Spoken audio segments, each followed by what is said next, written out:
Hello,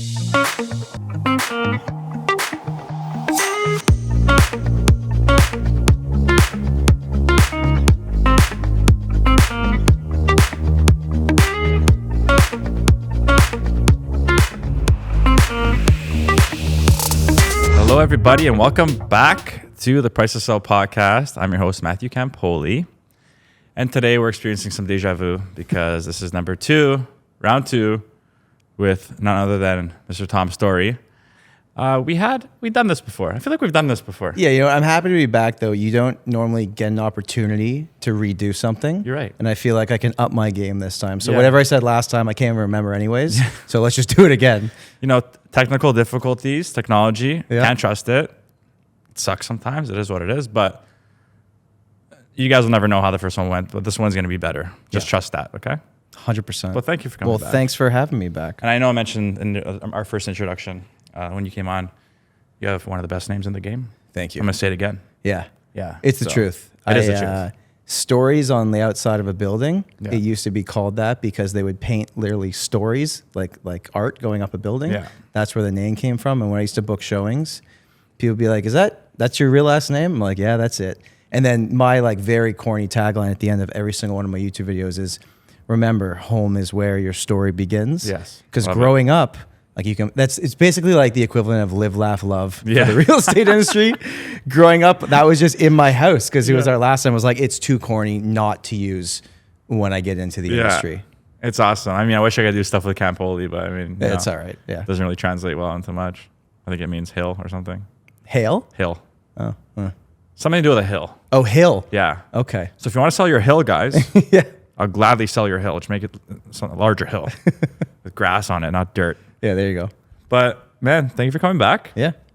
And let's, like we've mentioned before, a lot of people do know who you are. Very relevant in the space, very well respected in the space. Let's give some people who may not know who you are a little bit of background as to who Mr.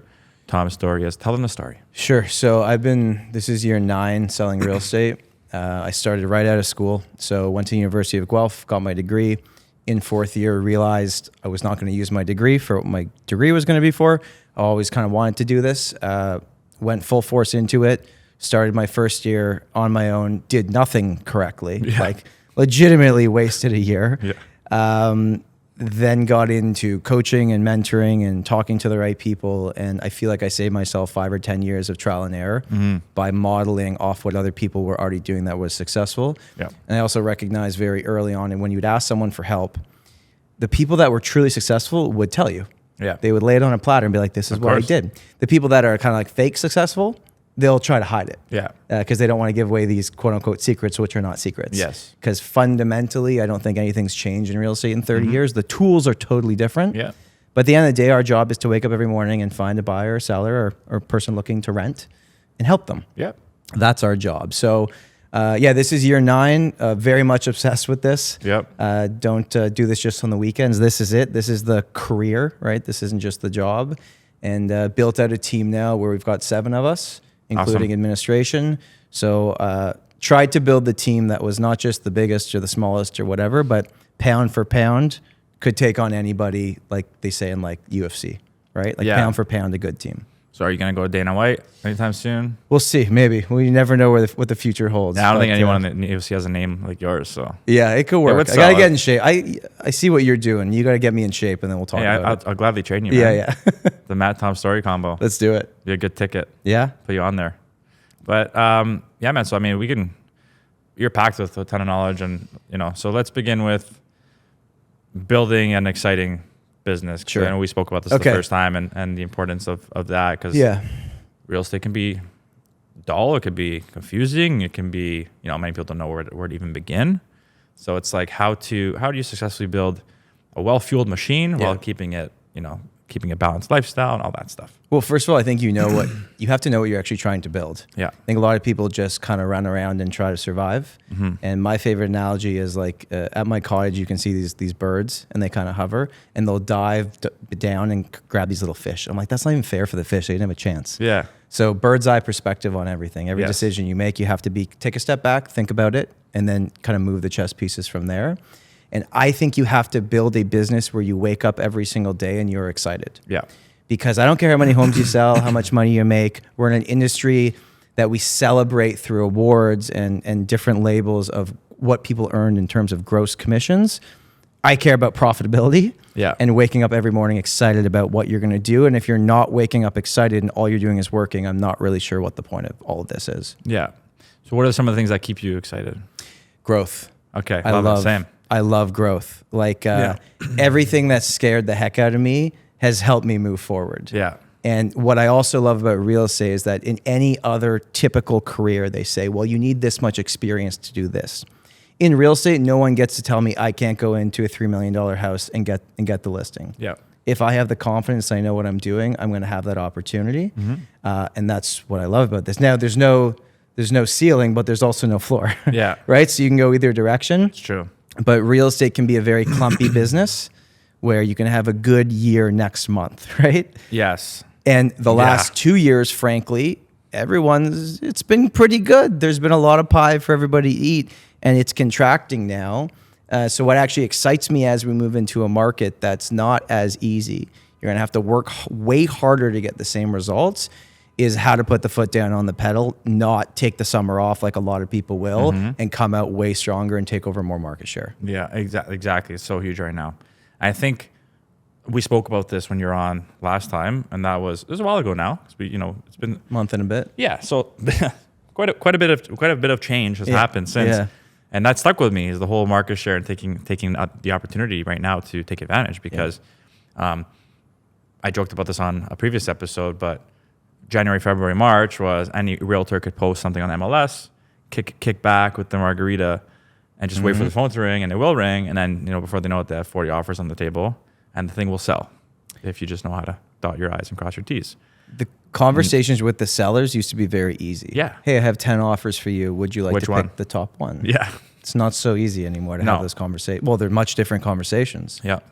Yeah. Well, now the fact is like we're taking on a lot of listing inventory right now. It's not moving at the same pace it was previously. And I think realtors need to switch from the mindset of being order takers, which you could get away with the last few years. Hey, can you do this for me? Yes. Even if you overprice it, you probably get it because the market was so crazy. Now you have to be a really good skilled salesperson and you have to be bang on with setting expectations with your clients. You cannot just tell them what they want to hear. I know it's a harder conversation when you have to tell them what they don't want to hear, but you're wasting both of you and your clients' time if you're just telling them what they want to hear. Yeah.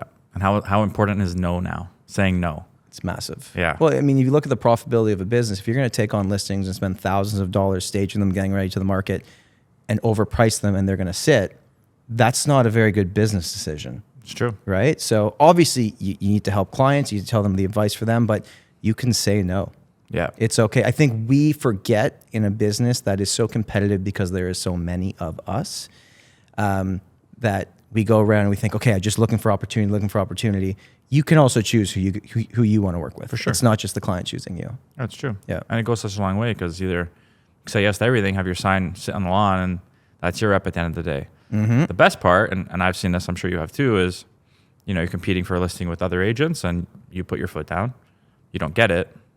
The other person struggles. Yeah. Who gets the call after? Well, this is the type of market where being agent number 2 on the listing is probably better than being agent number 1 if agent number 1 didn't actually use the right data to come to the conclusion of pricing. Yeah. Yeah. So what would you say, let's say someone, trying to price things out now, are you, obviously if there's a recent sale, very comparable, we can use that. Let's just say there's nothing doesn't exist. Something, well, most recent sale was a February price. Yeah. What are ways that you're coming into this and maybe pricing things or going or bringing what information you're bringing to your clients? Yeah. So the way we're bringing it down now is when did the rate hikes happen and has there been any sales after each of the rate hikes? And then we'll look at it. And what I'll actually break down is affordability, right? So $1 million property that you bought in February at a fixed rate of 2.5% is a carrying cost of $3,500. Today, an $850,000 property at a fixed rate of 5%, which is where fixed rates are at today, is a $3,900 a month. So $150,000 less, but $400 more per month. Now, the caveat to this is your down payment was less. It was $30,000 less, and it's a 5-year term, so it could get better in the future. Yeah. But what we have to explain to sellers now is that the actual affordability of your property has not changed, but the prices have dropped. Yeah. So as interest rates are going up, prices are dropping, and that's what you really have to break down. And then for certain asset classes and area, you have to get deep into the micro markets. What's specifically going on for you? What's going on over here doesn't matter. Yeah. It really doesn't matter. And what happened in February, honestly, like it didn't happen. It doesn't matter anymore. Like it literally doesn't matter. It's a completely different world. And what happened, which is interesting with our market right now, is it went so fast from leaning this way to going this way that I think we didn't have that moment in the middle to stop and be like, okay, we're transitioning here. It just, it switched. Yeah. And I still think, we're filming this at the end of July. I still think for another few months, prices will drop.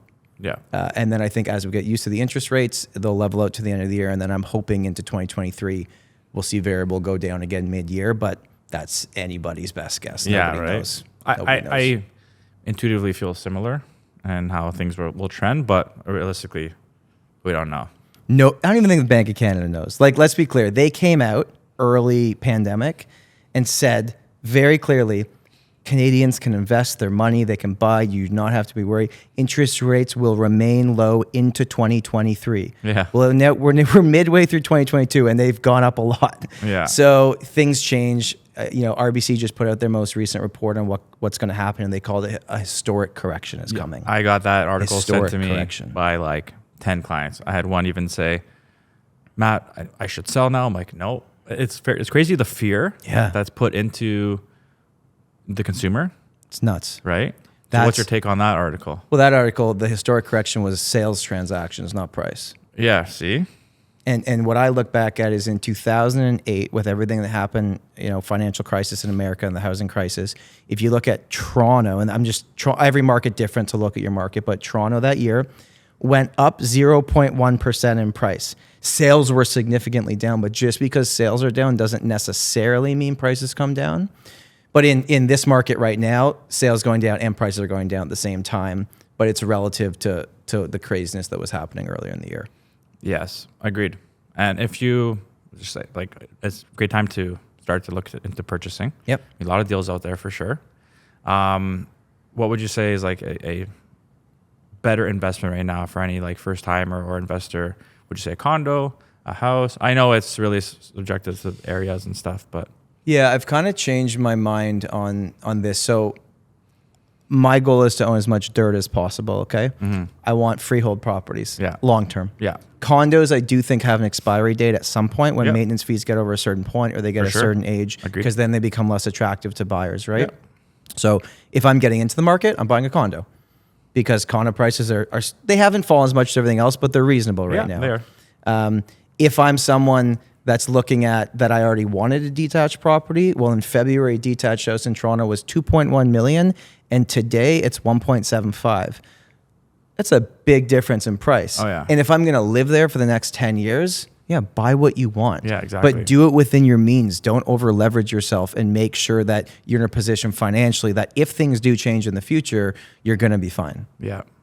Agreed fully. And where do you see, like I know we just talked about this right now, but do you think that inventory is going to start to drop because people are maybe scared to sell? Yes. Do you think that might affect the supply demand and naturally maybe level out? Yeah, 100%. I actually, if you look at new listings right now, new listings are not coming on the market as fast as we anticipated that they would. The buildup of inventory is leftover inventory. It's stuff piling up every month. And GTA right now, we're getting towards 3 to 4 months of inventory, which basically mathematically means between 25% and 33% of new listings that come to the market actually sell in that first 30 days. Yeah. In February, it was 90%, 95%. So it's building up over time, and that's why the inventory is happening. But I've been watching new listings very closely. They're not coming on as rapidly as I think people thought. And eventually, the properties that are sitting now either will be taken off the market. They say, okay, never mind, I don't want to do it anymore. They'll be turned into rental inventory because the rental market's going crazy right now. And every seller that I've talked to in the last month and a half, they are not delusional. They get what's going on. Yeah. They get it. So I think when you saw a lot of the low prices the last few months, it was people that bought in February, March, April that were starting to sweat and said, you know what, I don't want to sell for this price, but I have to. Yes. people going to the market now hadn't already bought. Yeah. So I think we have to keep a close eye on that also. I agree. So you're spitting all these numbers and facts, and like it's amazing. How often are you researching? Every single day. Okay. Yeah, I'm a stats nerd, man. Yeah. And terrible at math in high school, by the Okay. way. Like C was a great grade for me in math. Yeah. I'm just interested in it. Like when I meet with a buyer or a seller, I like to say to them, I'm not going to come here and tell you what my gut feeling is. We're going to review the numbers and come to a conclusion together with what's going on. Yeah. And when I do the news or live radio shows or something, it's live. Yeah. And they're going to ask me questions and I better know what I'm talking about. For sure. So yeah, I'd like when Toronto Real Estate Board comes out with their stats on the 4th or 5th of every month, like I'm on it and looking at it actively. Yeah. Yeah. That's awesome, man. I feel like a lot of people post it. Yeah. Or it's like a quick like share Instagram story. Like here's the stats, but a lot of people are probably not even like absorbing it. But again, it sets you apart, right? Because you walk into any listing presentation, you can't fight facts. No, and if someone doesn't want to agree with the facts, that's okay. I'll tell them, okay, if this is the price you want, you're not going to get it now. Like, don't sell right now. Yeah, that's okay. And sometimes I'm wrong. By the way, the fact the numbers, you can tell whatever story you're trying to tell with the data. Yeah. You can use average, you can use median, you can use month over month, year over year. It is so complicated, and that's why I think as real estate agents, if your past clients are just relying on that scary news headline, that's bad. Yeah. You have to be the one that can package it for them and say, here's, like, it's not what it was, let's be clear, but it's not as bad as it's being made out to be. Of course. Yeah. Because we're still up in the long term. We're up 23% in the last 2 years. Yeah.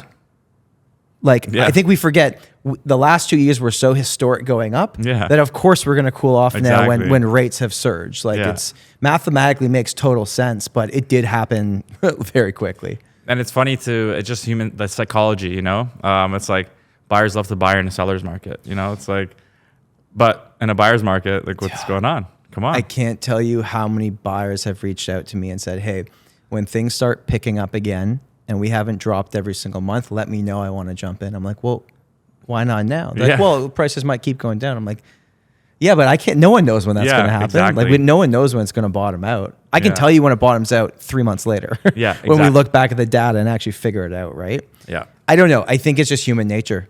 People are scared. It's interesting though, how we operate. It's all up here, man. It is. It really is. Yeah. It really is. I'd love to shift into the social side of things. Sure. So you're definitely not scared to bring all this knowledge and like authority, because you do have like that kind of authoritative figure in the industry to the world, like social world. You're on the news. Yeah. You know, how have you positioned yourself to get to this comfort level, you know? Well, because I'm sure maybe in the beginning you're like, how am I going to go on the news, right? Like, oh, it's terrifying. Still going on the news, I get the little right before, right? And which is good. It means I know I care. Yeah. Right? Yeah. Well, you know, it started in my first year. I felt that on a client experience level and understanding of the market level and education level, I was there, but I wasn't getting listings. And I was like, well, what's wrong? Yeah. What's going on here? And I realized I wasn't very good at marketing myself. For newer agents like you, me, and a lot of other people that are listening to this, to get a seat at the kitchen table or the Zoom call or whatever it is these days with a buyer or seller, you have to have done something to get there. Yeah. I wasn't getting the seat before, and it was very frustrating to me. So my thought process has always been like visibility beats ability. You better have the ability. It just doesn't come first. Yeah. So visibility is marketing. How do you have visibility? You can have all the for sale signs in the area. You can direct mail the area. You can do social media. You have all these, you can do the open house, whatever it is, right? When I was in year one, I didn't have the listings. I couldn't do the open houses because I didn't have the listings. I couldn't direct mail the area because I didn't have any money. Yeah. Like, well, I got a camera. Yeah. Why don't I try this way, right? So that's how it started. I would do monthly reports for my database. And then it just kind of spirals from there. And now I have two audiences. I have the consumer, which is kind of the YouTube following, where we've got a decent following there. And then I've got Instagram, which is actually just other real estate agents. Of our 10, 11,000 people that follow us, 7,000 of them are probably real estate agents. But the amount of inbound referrals that come in, are massive. And then this all led to the news where our company has a PR department, and they said to me like, hey, you can talk in front of a camera. You kind of look like you know what you're talking about. Yeah. I had tricked them at that point, right? Yeah. Would you be interested in this? And I said yes. And when you say yes to the news and you do a good job, they will call you back. But you have to say yes, and you have to move your schedule to do it. Yeah. But I will say, because I think a lot of people think I get a lot of business from the news, I could count on one hand how many people have called me saying like, hey, I saw you on CTV. Can you come sell my house right now? That's not how it works. It's not how people pick their real estate. It's repeat referral. It's strategic alliances, or it's new business where you're putting out content and people are reaching out when they're ready. Yeah. But do you feel like it's provided people out there with some sort of confidence to use you in the future? Like because you're being very consistent. I noticed that this year, always on my feed, right? And it's good quality. It's good shit, you know? Always informative. It's eye-catching. It's engaging. Have you noticed that maybe as you've been more active, you're getting a lot more feedback? You're getting more people reaching out. Like, how has that been for you? Yeah, it's really cool because when people reach out now, it's, hey, Tom, I've been following you or been watching your videos for a little while. It's usually like 4, 6, 8 months. It's a while. We'd like to do this, whatever it is, buy or sell. Could you help us? Yeah. And I'm like, I don't know who you are. Yeah. I literally didn't know you existed until today. Yes. And that's cool. Yeah. And the conversations they're having are not like, hey, we're interviewing 5 agents, get in line. It's like, no, we want to work with you. Yeah. They feel like they already know you. Yeah. And it's so crazy. And even some people are just like, wow, they're talking to you, which is such a mind, it's so crazy. I'm like, I make YouTube videos in my basement, man. Like, I'm not special at all. Man, I know. But we were taught in the real estate industry, online leads are a waste of time. Yeah. A 4% conversion, if you're awesome at it, you got to have an ISA, you got to scrub them all. Yeah. Good luck. These online leads are not what I was taught. For sure. These are people that are educated, have done their research, and are reaching out because they are ready now, which is really, really cool. And you said consistency. I think the 3 things that separates the agent up here doing $1 million plus to the person here scraping by every single year after expenses and everything, consistency is the main one. Boring, mundane tasks done every single day. But they're boring, but they add up to really cool results. The execution of it, the ideas are there. Go do it. And the patience. Yeah. It's perfect you have a brick wall here because the first 6 months of anybody starting making out content, you feel like you are literally talking to this brick wall. Yeah. It's like, hey guys, welcome back. No one's watching. Yeah. But then it builds over time and you do it consistently and you have the patience with it. It's insane what can come of it. Like truly insane. Yeah. I've actually sold a couple houses to a couple brick walls. Have you really? Yeah. Oh, that's pretty But interesting. he's on the fence. Yeah, he's on the fence. I'm trying to talk to this one for a bit, but he's non-responsive. It's weird. I would love to speak to, so you have your podcast now. Yeah. I think you had just started it when we first had you on. Yeah. That's been doing well. Really well. So how's that been for you? It's been fun. Yeah. I like sitting down and conversing with people. I probably do less research for my podcast than you do for yours. I literally just bring people on and we talk. And You'd be surprised. We see what happens. You'd be surprised. It's been fun. And I'm sure you've noticed this. Even so far, we're like 9 episodes in. I'm getting agents text me and consumer, like my past clients, being like, I listened to the whole thing. That was awesome. Yeah.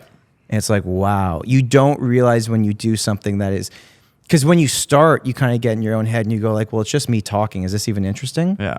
It is interesting to a lot of people. We've found over time, right? So yeah, Tom's Storey Show is going strong and we're gonna keep going and we'll get you on very soon. I love that. Yeah. I mean, I feel like it sounds like one of the better podcast names out there. Maybe it's your name. Very original. Well, it's funny. So I hosted with my friend Steve Karish. Yeah. And we had all these different names. He's like, just use your name. It'll be easier. I'm like, are you sure? He's like, yeah. So but to be clear, it was not my decision to make the podcast my name.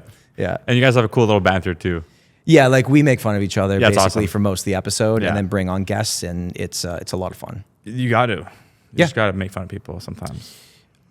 If everything's really serious, it's boring. Like I understand I do number stuff, I do stats, but you got to sprinkle in the funny thing in there as well. Or you're going to lose people's attention. Yeah, I agree, man.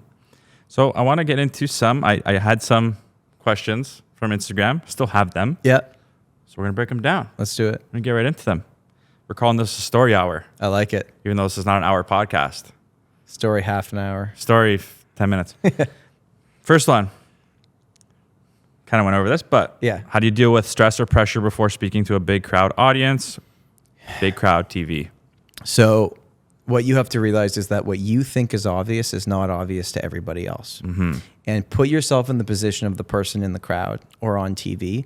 You ever watch TV and the news anchor starts like choking up on the words and you're like stressed for them? Yeah. You're like, get through it, get through it, you'll be okay. Yeah. No one wants to go to an event or see you talk on stage. They don't want you to fail. Yeah. Yeah, like they're there to learn. And all the things that you go up that you talk in your own groups about or whatever that you think are obvious, I can promise you the person there does not think it's obvious. They're like, oh, that's interesting. I've never thought about it that way.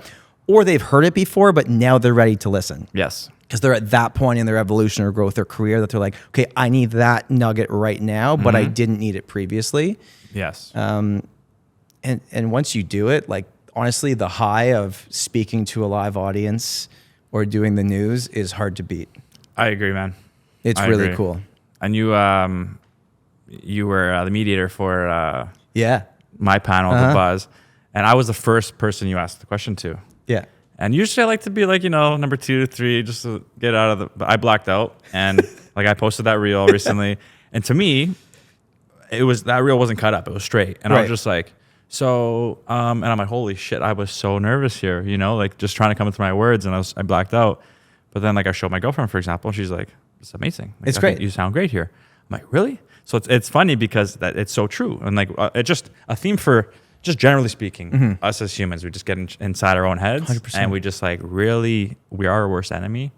So, but yes, the rush is awesome. And I think that you're onto something too. And like I said before, if you're if you asked me to go on the news and talk about like science, I would suck. Yeah.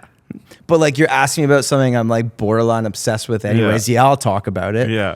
Like you can almost see like the fire in people when you ask them about something. Like there's a lot of like introverts. You ask them about a topic they're interested in, they'll totally open up to you. Yeah. You're like, wow, you're like a different person right now. Exactly. That's kind of what I feel like I am when I do those things. Yeah. Yeah.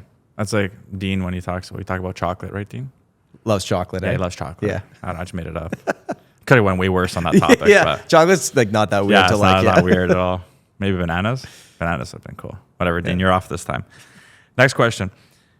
You spoke about building your business on leases. Yeah. What % would you say has turned to buyers? Yeah, so that first year I probably did 60 something leases.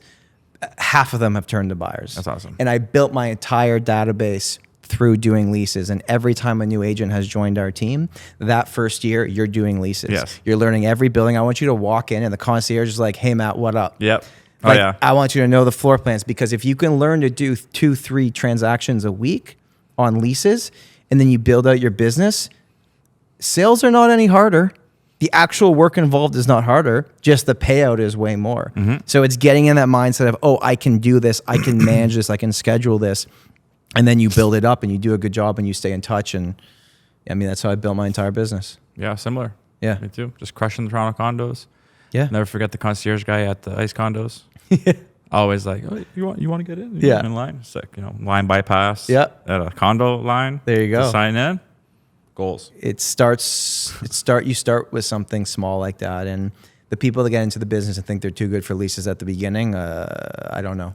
That's just a bad mentality to have. It's in a very general. bad mentality. Yeah, you gotta be humble. You gotta learn. And so like, I did leases for my first 2 or 3 years.